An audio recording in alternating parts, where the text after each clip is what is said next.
Should you settle in foreign country. Hello friends, एक बार फिर से बेहतरीन टॉपिक लेकर आया हूँ। अगर आपकी फैमिली में, आपके निकटतम रिश्तेदार में या आप खुद बाहर फॉरेन कंट्री में सेटल होने की सोच रहे हो तो ये वीडियो एंड तक जरूर देखना। ठीक है, इसमें मैं एक टेम्पलेट दूंगा, एक फॉर्मूला दूंगा, जो आप लिस्ट दूंगा, चेकलिस्ट दूंगा, जो आप बेसिकली एवेल्युएट कर सकते हो, डिस्कस कर सकते हो। क्योंकि दोस्तों, मेरे सारे वीडियो हैं वो आप फैमिली में शेयर कर सकते हो। ठीक है, एक फैमिली में अपनी वाइफ के साथ, अपने बच्चों के साथ वो शेयर कर सकते हो, और शाम को चाय पे चर्चा कर सकते हो। पूरा परिवार मिलके वो उन पे एनालिसिस कर सकता है, डिस्कस कर सकता है, फिर एक लॉजिकल कंक्लूजन पे पहुंच सकता है। मैं ये नहीं कह रहा कि जो मैं बताता हूँ वो सारी बातें आप मानो, बट एटलीस्ट एक परिवार में आजकल डिस्कशन नहीं हो रहा है। मैं ये देखता हूँ, ये बहुत बड़ी प्रॉब्लम है। तो मैं एक ये माध्यम देता हूँ अपने चैनल से कि जो हम लोग डेली, जो भी मैं वीडियो लेकर आता हूँ, वो पॉइंट्स वो आप गो थ्रू करो, अपनी फैमिली में शेयर करिए। ठीक है, फैमिली चैनल है। मेरा मानना है कि फैमिली का डेवलपमेंट अगर होगा तो देश का डेवलपमेंट होगा। तो ये पॉइंट्स आप डिस्कस करिए फैमिली में, फिर आपस में ये एनालिसिस करिए, कंक्लूजन पे पहुंचिए, चाय पे चर्चा करिए। ठीक है, तो उसके बाद आप एक डिसीजन ले सकते हैं। तो मैं डिसीजन मेकिंग को इजी करना चाहता हूँ इस देश में। तो उसी की एक छोटी सी कोशिश है। तो वीडियो एंड तक देखिएगा, और अगर पसंद आए तो लाइक करिएगा, चैनल को सब्सक्राइब करिएगा, क्योंकि नया चैनल है, बहुत छोटा सा चैनल है। ठीक है, मैं कोई बहुत अलग से इफेक्ट्स वगैरह नहीं करता, बहुत सिंपल से वीडियो रखता हूँ। मेरा पॉइंट रहता है कि मैं मैसेज आपको सही डिलीवर, सही कम टाइम पे मैं चाहता हूँ वो पहुंचे आप तक, क्योंकि मैं भी मानता हूँ कि आपका टाइम भी कीमती है। ठीक है, तो एक मैसेज ड्रिवन मेरा वीडियो होते हैं कि उसमें फालतू ज्यादा बकवास नहीं होती है। बहुत क्लियरिटी के साथ वीडियो में आपको देता हूँ और कंटेंट देता हूँ, ताकि आप वो चीज़, अगेन मैं वही कह रहा हूँ कि डिस्कस कर सकें, सोच सकें, और डिसीजन मेकिंग पे एक लॉजिकल कंक्लूजन पे पहुंच पाएं। तो ठीक है दोस्तों, आज का वीडियो स्टार्ट करते हैं। तो कि अगर आप बाहर किसी देश में, ठीक है, सेटल होना सोच रहे हैं तो ये पॉइंट जरूर डिस्कस करिए, एक बार जरूर गौर फरमाइएगा। तो सबसे पहला पॉइंट ये है कि अगर आप बाहर कहीं सेटल होना चाह रहे हैं तो आपका पर्पस क्या है। पर्पस आपका क्लियर होना चाहिए आपके माइंड में। ठीक है, कि पर्पस क्या है। बहुत जगह देखा गया है कि पर्पस ही क्लियर नहीं होता। अगर देखा गया है कि अगर कोई यहाँ पर इंडिया में कोई अगर कुछ ग्रेट नहीं कर पाया, ठीक है, कुछ सक्सेसफुल नहीं हो पाया, तो एक होपलेसनेस के साथ वो सोचते हैं कि ठीक है, एक कहीं और सेटल होते हैं, बाहर सेटल होते हैं। बाहर वो देखते हैं, मूवीज में ये सब देखते हैं कि बहुत ही बढ़िया हर चीज है, तो वहाँ एक सपना देखते हैं कि वहाँ जाएंगे सब कुछ बढ़िया हो जाएगा। तो वो मैं कहता हूँ कि वो, अगर ऐसा कुछ आप सोच रहे हैं तो एक बार को रुक जाइए और जरूर सोचिए। जो मैं बोल रहा हूँ, आपका पर्पस यानी क्लियर नहीं है। पर्पस आपका क्लियर होना चाहिए कि भाई, अगर आप किसी को वहां पे इम्प्रेस करने के लिए जाना चाहते हैं, या फिर आप अगर ये होपलेसनेस के साथ जाना चाहते हो, तो मैं कहूँगा ये कोई रीजन नहीं है अपने देश को छोड़ के किसी और कंट्री में सेटल होने के लिए। ठीक है, और अगर देखिए, अगर आप मान लीजिए पढ़ाई में बहुत अच्छे हैं, आपने कोई एंट्रेंस एग्जाम पास कर दी, आपके पास स्कॉलरशिप है, आप अच्छे को वहाँ पे अच्छी यूनिवर्सिटी, अच्छे कॉलेज में आपको एडमिशन मिल रहा है, तो बाय ऑल मीन्स आपको जाना चाहिए। ठीक है, क्योंकि वहाँ पे आपकी मेजोरिटी चीज़ें टेकन केयर हैं। ठीक है, आपको स्कॉलरशिप मिल रही है, आपके एक्सपेंसेस भी होंगे, फीस भी वहाँ पे थोड़ी सी कम होगी, तो आपके परिवार पे भी ज़्यादा बोझ नहीं पड़ेगा। तो वो चीज़ें हैं। बट मैं देखता हूँ कि वहाँ पे कोई से भी यूनिवर्सिटियाँ हैं, कई प्रोग्राम स्टार्ट हो गए हैं जिनका कोई आगे जाके कोई वो नहीं है, मतलब आरओआई नहीं है, रिटर्न नहीं है। बट पेरेंट्स का अच्छा खासा 60-70 लाख, वन को 1-1 करोड़ रुपए लग जाता है, और उसके बाद फिर वो सोचते हैं कि कुछ नहीं हुआ, वहाँ पे भी कुछ बेटर नहीं किया।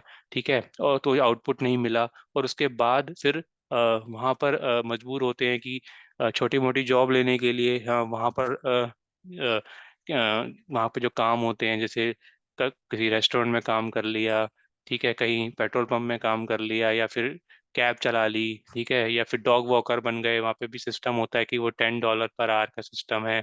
तो मैं चाहता हूँ कि हमारे देश के जो युवा है, हमारे देश का जो यूथ है, वो ये सब काम के लिए नहीं जाए वहाँ पे। ठीक है, कुछ, हाँ, अगर आप कुछ ग्रेट करने जा रहे हो वहाँ पे, ठीक है, आपके पास कोई अच्छी डिग्री है, आप इंजीनियर हो, आप कोई डॉक्टर हो, रिसर्चर हो, आप रिसर्च के लिए वहाँ जा रहे हो, अपनी नॉलेज बढ़ाने के लिए जा रहे हो, वहाँ रहोगे, सीखोगे, कुछ टाइम वहाँ रहोगे, फिर आप इंडिया में वापस आ रहे हैं, अगर ऐसा कुछ प्लान है तो बाय ऑल मीन जाओ, पैसा कमाओ वहाँ पे। ठीक है, बट अगर आपका ऐसा कोई प्लान नहीं है और आपका कोई पर्पस भी नहीं है, बस आप एक होपलेसनेस के साथ वहां जाना चाह रहे हो, ट्राई करना चाह रहे हो, अपने माँ बाप का अच्छा खासा पैसा लगवाने के सोच रहे हो, तो माँ बाप को भी सोचना है, अपने बच्चों से बात करें, एक क्लैरिटी दे, इस वीडियो को आप मतलब शेयर करें और वहां पर ये सोचें क्या इसका कोई पर्पस है। अगर पर्पस आपको नहीं समझ आता तो मेरे ख्याल से आप इस पे एक बार फिर से सोचिए। दूसरी बात ये भी है कि अगर वहाँ पे हम देखते हैं कि वहाँ इनकम बहुत ज़्यादा है, ठीक है, यहाँ पे एक डिग्निटी ऑफ लेबर है वहाँ पर, ठीक है, कि आप यहाँ पे कैब चलाओगे, वहाँ कैब चलाओगे, तो वहाँ डॉलर पे कन्वर्ट करके आदमी सोचता है, बट ये नहीं सोचता कि एक प्राइस का कन्वर्जन भी है वहाँ पे, एक प्राइस परचेजिंग पावर भी है कि दोस्तों जैसे यूएस कनाडा की परचेजिंग पावर इंडिया से कंपेयर करो तो 2.5 टाइम है। इसका मतलब ये है कि इंडिया में अगर आप जो चीज़ 100 रुपए में खरीद सकते हो वहाँ पे आपको 250 रुपए में मिलेगी, सेम सर्विसेज और सेम चीज। तो ये चीज भी सोचनी है। प्लस अगर यही काम वहां पे कर रहे हैं तो यहीं पे कर लो, है ना। तो ये भी एक सोचने की बात है। तो दूसरे पॉइंट पे चलते हैं। दूसरा पॉइंट ये है कि स्किल सेट को चेक करिए, क्या आपकी स्किल सेट क्या है। ठीक है, जैसे मैंने बोला कि अगर आप इंजीनियर हैं, कोई अच्छी ऐसी स्किल्स लेके चल रहे हैं और वहां पर आप कंपनी के द्वारा वहां पे जा रहे हैं, तो आपकी सारी चीजें, आप कहाँ काम करेंगे, कहाँ रहेंगे, ये सारी चीजें कंपनी लुक आफ्टर करेगी। ठीक है, तो ये चीजें सारी टेकन केयर हैं।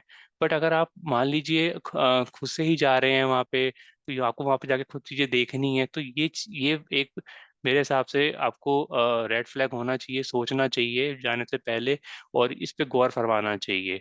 दूसरा, कई बार ये होता है कि वहाँ पे जाके आपको क्योंकि देखो सारे काम तो वहाँ पे खुद खुद ही करने पड़ेंगे, क्योंकि वहाँ पे लेबर बहुत महंगी है, जैसे हम सब लोग जानते हैं। साफ सफाई से लेके घर के सारे काम, ठीक है, तो बर्तन ये सब, झाड़ू पोछा सब आपको खुद ही करना पड़ेगा। ठीक है, अगर है उसके बाद आपको, अगर आप पढ़ने जा रहे हैं तो पढ़ाई भी साथ में करनी है, फिर साथ में अगर आपको अपना एक्सपेंसेस भी बियर आउट करने हैं तो आपको वहाँ अपने एक्सपेंसेस को अगर आपको देखना है तो फिर आप वहाँ पर कोई छोटी मोटी जॉब भी पकड़नी पड़ेगी। तो इतनी मेहनत करोगे वहां पे जाके, उतनी मेहनत अगर आप वो इंडिया में यहाँ पे कर लो तो यार यहाँ पे इतने डिसिप्लिन बन जाओ, ठीक है, अपने घर वालों की आप नजरों में इतने ऊंचे हो जाओगे। अगर आप इतने डिसिप्लिन अगर यहाँ पर हो गए, ठीक है, तो हमारा देश ही तरक्की कर जाएगा इतनी। ठीक है, यहाँ पर तो मैं देखता हूँ यूथ अपनी सुबह उठता है तो अपनी चद्दर भी, अपना बेड भी सही से नहीं बनाता। ठीक है, हैं, सारे काम मदर और पेरेंट्स पे रखे होते हैं, खुद कुछ नहीं करते। वहां पे जाके इतने डिसिप्लिन बन जाते हैं। तो यार इतने डिसिप्लिन यहीं पे बन जाओ तो हमारे देश का भला हो जाएगा। ठीक है, अगर यूथ अगर सही गाइड, कोई गाइड करने वाला, क्योंकि इस चीजों पे नहीं है, मैं देखता हूँ। ठीक है, कोई गाइड करने वाला नहीं, इन बातों पे कोई नहीं बोलता है। ठीक है, तो मैं कहता हूँ यूथ को अगर ये चीज गाइड की जाए तो यहाँ पे उतना डिसिप्लिन हो जाए तो यहीं पे वो बहुत कुछ कर सकता है। ठीक है, अगर आपको कैब वहीं पे चलानी तो यहाँ पे चला लो यार कैब। अब कहेंगे कि नहीं, वहाँ पे डिग्निटी ऑफ लेबर है, ये सब बेकार के कॉन्सेप्ट है यार। आप लोग वहां पे इसलिए जाना चाहते हो कि वहां पे आपको कोई जानेगा नहीं, देखता नहीं है। यहाँ पे आप कैब चलाओगे तो सब लोग आपको देखते हैं, जानते हैं। तो रीजन ये है। ठीक है, तो मैं कहता हूँ यहाँ पे यार हो जाओ, क्या है, काम है, कोई काम वो नहीं होता। अगर ये सब काम वहां पे जाके करना है तो यहाँ पे कर लो, अपने परिवार के साथ तो रहोगे। ठीक है, तो ये एक बात है। तीसरा पॉइंट है कि पीयर इन्फ्लुएंस। तो देखा गया है कि यार मेरा दोस्त चला गया वहाँ पे, मेरा दोस्त कनाडा चला गया, मेरा दोस्त वहाँ चला गया, मुझे भी जाना है। ठीक है, तो ये बहुत होता है, बट ये आप नहीं जानते आपके दोस्त की फैसिलिटी, आपके दोस्त के पास उसकी स्टोरी क्या है। ठीक है, हो सकता है उसके पिता बड़े सामर्थ्य हों, ठीक है, वो ये सब अफोर्ड कर सकते हों। ठीक है, आपके पिताजी इतना सामर्थ्य ना हो। ठीक है, बट अननेसेसरी प्रेशर डाला जाता है पेरेंट्स पे, फिर पेरेंट्स बेचारे परेशान होते हैं, वो भी डिस्कस करते हैं, क्योंकि मैं ये सब चीज़ें कंसल्टेशन करता हूँ तो मुझे पता है ये सब पेरेंट्स का भी दर्द है। तो इतना प्रेशर क्यों डालना यार, मतलब अगर यहाँ पर आप, वही मैं कह रहा हूँ, यहाँ पे अगर आप इतने डिसिप्लिन हो जाओ, चीजें करो, तो देखो पहले पीयर की अपने दोस्त को देखो, उसकी बैकग्राउंड क्या है, उसकी स्टोरी क्या है। ठीक है, उसका फिर क्या वो यहाँ पे वहाँ पे कर पाया, अगर वो चीजें आप यहाँ पे कर लो तो यहाँ पे भी अपने कर सकते हो। ठीक है, कई बार ऐसा होता है कि पेरेंट्स की भी कई एक दिक्कत कहूंगा मैं, ये नहीं कहूंगा कि केवल यूथ की प्रॉब्लम है। पेरेंट्स भी कई बार बच्चे के पीछे पड़े रहते हैं, नैग करते रहते हैं कि तू कुछ नहीं कर रहा, निकम्मा है, ये है। तो कई बार ना बच्चे भी पेरेंट्स को चुप कराने के लिए बोल देते हैं, ठीक है मैं फॉरेन में साइड मैं चला जाता हूँ, वहाँ मुझे पढ़ाई करनी है, या फिर मुझे वहाँ पर जॉब, मैं वहाँ काम देखूंगा तो मुझे, तो पेरेंट को फिर दिखता है खर्चा 60-70 लाख का खर्चा है। ठीक है, तो पेरेंट भी चुप हो जाते हैं। तो पेरेंट्स को ये बात चुप कराने के लिए भी ये बेसिकली बच्चे यूज करते हैं। ठीक है, तो पेरेंट्स को भी समझना है। उसके बाद वहां पे जाके फिर हर तरह के काम करते हैं, कैब ड्राइवर बन जाते हैं, वहां पे जाके क्या नाम है, डॉग वॉकर बन जाते हैं, साफ सफाई करने वाले बन जाते हैं। तो फिर यार वो ये सब काम हमारे देश के बच्चे क्यों करें वहां जाके? मैं ये कहने वाली बात है। यहीं पे इतने ये चीजें सीख जाओ, यहाँ पे इतना हमारा देश डेवलप हो रहा है, तो यहाँ पर ही क्यों नहीं हम डेवलपमेंट के पार्ट बनते? ठीक है, तो ये भी इम्पोर्टेंट एस्पेक्ट है। ठीक है, इसके अलावा अदर एस्पेक्ट भी देखो हैं, जैसे एक वेदर, हम देखा जाए तो वेदर इंडिया का बेस्ट है। ठीक है, यहाँ चारों ऋतु होती हैं, इतने तरह के डिफरेंट डाइवर्सिफिकेशन है।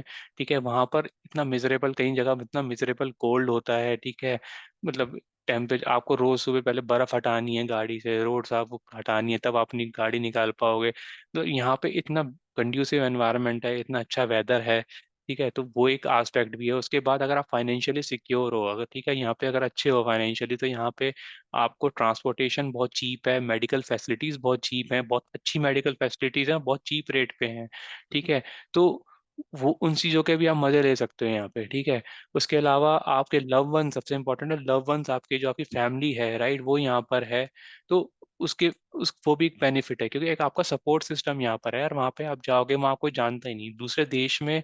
जैसे कहते हैं ना कि एस्ट्रोलॉजी में श्रापित योग कहा जाता है, मैं एस्ट्रोलॉजर भी हूँ तो मैं जानता हूँ। तो वहाँ पे आपको कोई नहीं जानता। ठीक है, वहाँ पर आपको एक तरह से आप उनके लिए हमेशा ही एक्सटर्नल रहोगे, राइट। यहाँ पर आप अपने, आपका यहाँ सपोर्ट सिस्टम है, आपका परिवार है, एक आपकी लीगेसी चली हुई आ रही है, आपके पूर्वजों की, आपकी, आपके पेरेंट्स की, आप है, तो एक वो एक स्टिकीनेस होती है आपके अपने जमीन से, लैंड से। ठीक है, तो वो सब वहां पर कुछ नहीं है। और एक चीज और भी है, मैं पेरेंट्स को बता दूंगा, अगर आपका बच्चा आपने भेज दिया वहां पढ़ने के लिए, ठीक है, तो फिर मान लीजिए फिर वो अब वापस इंडिया में दोबारा तो अब नहीं आएगा, क्योंकि वो वहां पे पढ़ लिया है, उसके बाद उसकी वहाँ जॉब लगी, वहाँ उसकी शादी हो गई, बच्चे हो गए, फैमिली बढ़ गई। ठीक है, अब उसके बच्चे हो गए आगे, तो वो यहाँ पे फिर नहीं, क्योंकि कल्चर का चेंज आ जाता है, एनवायरनमेंट का चेंज आ जाता है, फिर वो यहाँ पे दोबारा नहीं आएंगे। फिर आप देख लेना बुढ़ापे में अपना, फिर कहते हैं कि जी नहीं हमारा तो हो गया, ठीक है, एटलीस्ट उसका तो भला हो जाएगा। ऐसा भला कुछ नहीं होता। बच्चे हमेशा अपने पेरेंट्स के साथ ही खुश रहते हैं, ये एक फैक्ट है। ठीक है, जहाँ अपनी फैमिली होगी, सपोर्ट सिस्टम होगा, वहीं पे खुश रहेंगे बच्चे। परिवार में चाहता हूँ मिलके रहे। ठीक है, परिवार एक साथ डेवलप हो, यही मेरा मानना है, और यही चैनल का उद्देश्य भी है। तो मैं दोबारा से ज़्यादा टाइम नहीं लूंगा, एक बार दोबारा से रिवाइज कर देता हूँ सारे पॉइंट जो हमने डिस्कस करे हैं। तो सबसे पहला पॉइंट है कि पर्पस आपको क्लियर होना चाहिए कि यार पर्पस क्या है आपका। दूसरा, कि अपनी स्किल सेट चेक करो कि वो स्किल क्या आपके डिजर्विंग हो, वहाँ पे वो स्किल्स हैं आपके पास जो वहाँ पे चाहिए। ठीक है, या फिर आप ऐसे ही वहाँ ट्राई करने जा रहे हो, ठीक है, उसके बाद वहाँ पे कुछ भी काम करने को तैयार हो जाओगे, और फिर लाइफ मिजरेबल हो जाएगी। फिर आप सोचते हो कि यार इतना इतना अच्छा था, फिर मैं अपनी कंट्री में था, लेकिन आप इतना पैसा खर्च करवा चुके हो, तो तब तक तो आप वापस भी पेरेंट्स को फेस नहीं करना चाहते। तो ये भी एक बहुत बड़ा दर्द है। ठीक है, तीसरा है कि पीयर इन्फ्लुएंस में नहीं आना। हो सकता है उस पीयर, जो आपका दोस्त है, उसकी स्टोरी अलग हो, उसका बैकग्राउंड अलग हो, उसकी स्टोरी सब कुछ अलग हो, आपको अपना देखना है, अपना औचित्य देखना है, अपना पर्पस देखना है। ठीक है, तो इंडिया में भी बहुत अपॉर्चुनिटीज हैं, इंडिया इज ग्रोइंग। ठीक है, इंडिया इज शाइनिंग, तो यहाँ पर आपको अपॉर्चुनिटीज को एक्सप्लोर करना है। इसके अलावा अदर एस्पेक्ट हमने डिस्कस करे कि वेदर है, वेदर यहाँ पे बहुत अच्छा है। ठीक है, ट्रांसपोर्टेशन, मेडिकल फैसिलिटीज इंडिया में बहुत अच्छी हैं। आपके लव वंस हेयर हैं यहाँ पे हैं। ठीक है, पेरेंट्स आपके यहाँ पे हैं, आपका पूरा एक लीगेसी सिस्टम है यहाँ पे, सपोर्ट सिस्टम है। तो ये सारी चीजें भी सोचनी है, पेरेंट्स को भी सोचना है कि भाई बच्चे यहाँ रहेंगे तो उनका भी बुढ़ापे में कोई देखने वाला होगा, चाहे वो साथ नहीं रहेंगे, लेकिन किसी और शहर में रहेंगे, लेकिन इंडिया में फिर भी देश में है। ठीक है, वो आ सकते हैं कभी। तो ये चीज भी बहुत इंपॉर्टेंट है। तो आई बिलीव ये सारे पॉइंट्स, मैं नहीं कहता कि सारे पॉइंट्स आप फॉलो करो और वहां मत जाओ, भाई आपका डिसीजन एट द एंड आपका है। बट मैं कहता हूँ कि ये जो मेरा चेकलिस्ट है, इसको एक बार डिस्कस करो, एक बार गो थ्रू करो, फैमिली के साथ भी पॉइंट डिस्कस करो, पे चर्चा कर सकते हो ये सारे पॉइंट, जैसे मोदी जी करते हैं चाय पे चर्चा, तो मेरे भी ये जो वीडियो है, छोटे छोटे वीडियोस होते हैं, बट ये परिवार मिल के आपस में चाय पे चर्चा कर सकते हैं, पॉइंट्स को डिस्कस कर सकता है, क्योंकि ये सारी चीजें हमें इम्पैक्ट करती हैं। ठीक है, वही सारे पॉइंट्स लेकर आता हूँ, वही सारे मैं टॉपिक्स लेकर आता हूँ। तो अगर आपको अच्छा लगा ये वीडियो तो लाइक कर देना दोस्तों, चैनल को सब्सक्राइब कर देना। Thank you.